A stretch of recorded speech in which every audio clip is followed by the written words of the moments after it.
Upacara pemakaman jenazah almarhum Ibtu Yonrizon SH NRP 73040384 Jabatan Pamasidokes Polres Aceh Timur pada hari Kamis tanggal 19 Februari 2026 dimulai. Lapor upacara pemakaman jenazah almarhum Ibtu Yonrizon SH. Siap, dimulai. Laksanakan.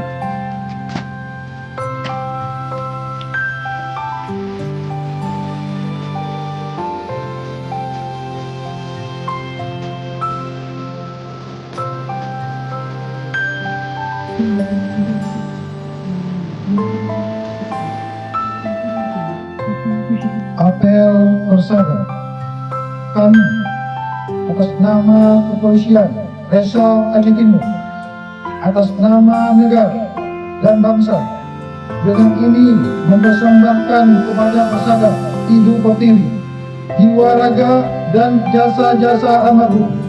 Nama Yonrizon SH, pangkat Ibtu, NRP 73040384, jabatan Pamasidokes Polres Aceh Timur, Kesatuan Polres Aceh Timur, yang telah meninggal dunia demi kepentingan dan kemakmuran negara serta bangsa pada hari ini, Rabu, tanggal 18 Februari 2026, pukul 21.30 di Rumah Sakit Cut Mutia Langsa.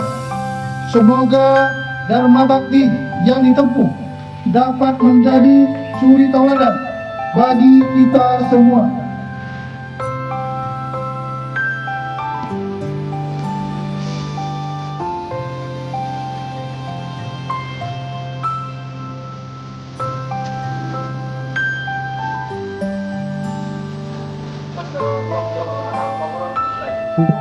Bahkan